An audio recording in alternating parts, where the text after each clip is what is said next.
In today's world, being able to focus is almost like a superpower. You rarely see anyone who's able to concentrate on a single task for hours. And the individuals who are able to focus, to nobody's surprise, get so much more done than other people. There are many areas where you could benefit from better concentration, whether it's for school, studying, work, or a hobby.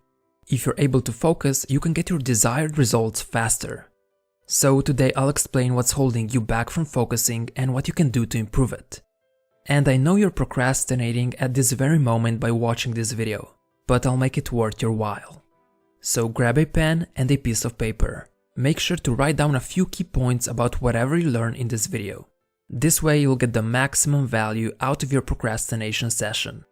And buckle up, because it's going to be a long one. Let's dive in.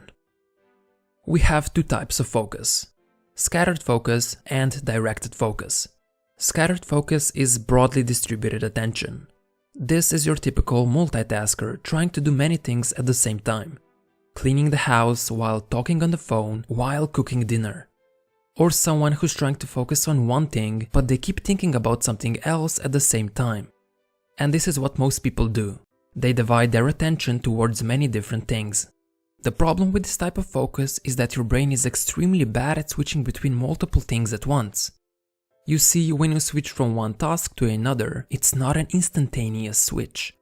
Instead, your brain has to load the context of whatever you're doing into your working memory. When you're constantly shifting your attention from one thing to another, you're forcing your brain to load and reload context over and over.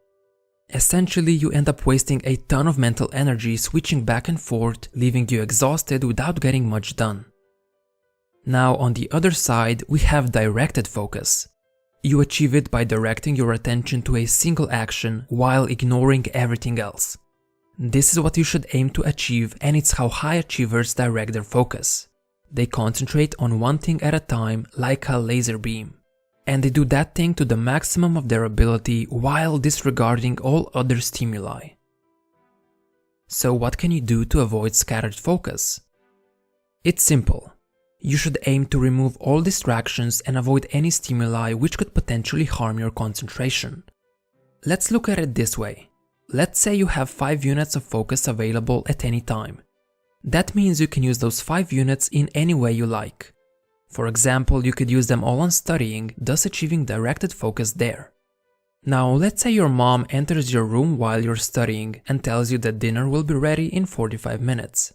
Even if you were super concentrated, and even if that interaction only lasted for 10 seconds, your attention is now divided. Dinner will now be on your mind, and your focus will not be as good as it was before. One of the focus units was used on that dinner, taking it away from your studying session. It's now going to take some time before you're able to fully regain your focus, and you'll end up wasting your mental energy in the process. Now, the funny thing is that you're most likely carrying a similarly distracting mom with you all the time. Your phone. This tiny device is the biggest anti-focus machine there is. It rings, it vibrates, and whenever you get a new notification, it makes a sound. That beep is all it takes to take your mind off the thing you were supposed to be concentrating on. But even if your phone is on silent, you're very likely to take a quick look at it whenever you feel bored, thus dividing your attention. Of course, this doesn't mean you should throw your phone away or anything like that. Instead, I'm simply suggesting that whenever you want to concentrate on something, you put it somewhere where you know it won't disturb you and you won't be able to look at it. That being said, cell phones aren't the only thing that divide your focus. Anything can do that, but your phone is probably the biggest contributor. The point is to become aware of the possible distractions and to avoid them. Another thing that could be affecting your ability to focus is your physiology. This is something that is not considered often. However, if you want your mind to function optimally, you need to take care of your body. If you're sleeping under 7 hours per day, your concentration will suffer. On the contrary, it's been shown that getting 7 to 9 hours of sleep leads to a better ability to focus during the day. Exercise is also something that should be done on a daily basis. Thanks to the release of dopamine, norepinephrine, serotonin, and other neurotransmitters, your ability to focus on difficult tasks improves. By exercise, I don't mean going out and running a marathon, but a short walk around the block is already sufficient. Bonus points if it's a walk in nature. Hydration is also very important. You might have noticed that when you wake up in the morning, you can't really think straight right away. One of the reasons is because you hadn't drank anything for over 8 hours, so you're mildly dehydrated. Your diet plays another big role in your performance. If you're indulging and stuffing your face with unhealthy food or drinking soda, you're doing your brain a disservice. Food that is high in sugar content leads to brain fog and the inability to concentrate. You might want to look into some healthier alternatives. So if you want to focus easier, make sure to take care of your body. Now let's take a look at how to build your focus. It should be noted that concentration is a skill. You can actually train your focus like you would train for a sport. The more you do it, the better you get at it. When you start, you might be able to focus for just 10 minutes. But when you do that day after day, your ability to concentrate will strengthen and you'll be able to do it for longer periods of time. So if you can't concentrate for hours right now, that's fine. You can train your directed focus over time. And the best way to practice your focus is to have a certain time in your day when you concentrate intensely on just one task. Basically, you want to make concentration a regular habit. A lot of us are waiting for the opportunity when everything is perfect, when we're feeling motivated, and when all the planets are aligned before we go and try to focus. But that's the wrong approach.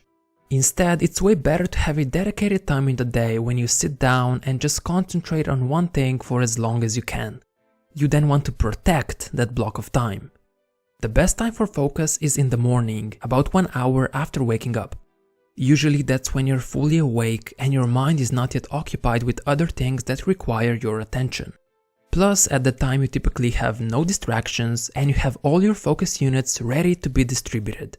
This time of the day has been utilized by many historic artists, writers, and philosophers. But what about the afternoon? Well, you see, if you had a busy day, your attention has already been scattered in many different directions. And your brain is heavily stimulated. That's why it's so much easier to focus in the morning. Your brain has been resting for 8 hours after all. So if you decide in the middle of a distracted afternoon to switch your attention to a cognitively demanding task, for example studying, you'll have a hard time directing your focus. Your mind will already be occupied with other things. Such attempts will therefore frequently fail. But that doesn't mean it's impossible to focus late in the day. You just need to unstimulate your brain, and you do that by taking a proper break. You see, it's very hard to concentrate on something for a longer period of time without getting mentally tired. And it doesn't matter if it's scattered or directed focus. Both are exhausting. That's why you need to take a break and give your mind a rest after a while. However, this is where most people slip up. You see, taking a break doesn't mean pulling out your phone and browsing Instagram, YouTube, or whatever. You're still stimulating your brain and you're still mentally engaged, therefore draining your mental energy instead of recharging it. What you should do instead is go for a walk, meditate, or maybe take a nap. These activities allow you to unplug and start recharging your mental energy because they're not as stimulating. I know it might sound boring, but you should allow yourself to be bored and give your brain some breathing room. Of course, taking a mental break isn't just for when you want to switch from scattered focus to directed focus. It's also very useful when you want to extend your ability to continue focusing intensely. Another way to look at it is to imagine you've been running for 1 hour without stopping. Then you have a 15-minute break before you'll be running for another 1 hour. You can choose to A. Sit down, relax and do nothing for 15 minutes, or B. Jump rope and do burpees for 15 minutes. Obviously you choose the option A as you don't want to exert yourself even more. You want to have enough energy to run for another hour after all. In this case, running is an analogy for focus. When you've been focusing for 1 hour, you don't want to add more stimulation to the mix. You'll just tire yourself out mentally if you watch TV or browse the internet. So find an activity that suits you, that's not mentally stimulating and it helps you to disconnect. Personally, my favorite thing to do is to go for a short walk. It helps me recharge mentally every time. Now, the perfect technique that ties intense focus and mental breaks together is the Pomodoro technique. I already made a video on this method, but I'll go over it quickly. It goes like this. You choose a task you want to focus on. Then you set a timer for 25 minutes and do nothing but concentrate on that task. When the timer rings, you take a 5-minute break and restart the timer. When you've completed 4 25-minute sessions, you take a longer break, usually consisting of 30 minutes. Of course, it doesn't have to be so rigid. 25 minutes of work and 5 minutes of rest are just recommendations. You can do it for however long you feel like, depending on the complexity of the task. For example, when I'm creating my videos, I usually set the timer for 45 minutes and then take a 15-minute break. So you should experiment a little and find out which combination suits you best. If you made it this far into the video, good job! Your focus is already better than most people's. Because this was a long video, I'll quickly summarize everything I just talked about. First, we have two types of focus: scattered focus and directed focus. You want to achieve directed focus while staying away from scattered. Second, the best way to avoid scattered focus is to avoid distractions. Every time something interrupts you, it takes from your focus units, and your brain has to reload the context over and over, leaving you mentally drained. Third, take care of your body. If you want your mind to function properly, you need to take care of your physical health.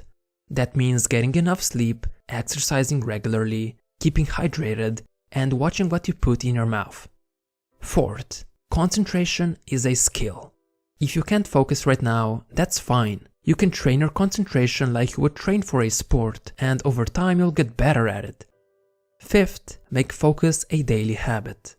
Don't just wait around for motivation, instead set a time in your day when you're going to focus intensely. Mornings are the most optimal because usually there are no distractions and your brain is not yet occupied with multiple things. Sixth, unstimulate your brain. Meditate, go for a walk, or take a nap. Allow your brain to be bored and don't do anything stimulating like browsing the internet. This is especially important if you want to focus later in the day. Seventh, take regular breaks. Focusing gets exhausting real fast, so give your mind a rest and you'll be able to focus intensely for longer. And make sure you're actually resting and not low-key stimulating your mind. 8. Use the Pomodoro technique. It's the perfect method that ties intense focus and regular breaks together. If nothing else, make this technique your daily habit. This is it for this video. Thank you so much for watching till the very end. Hopefully you've enjoyed it, and if you did, give this video a quick like and subscribe if you haven't done so already. Hopefully you'll be able to focus better than yesterday.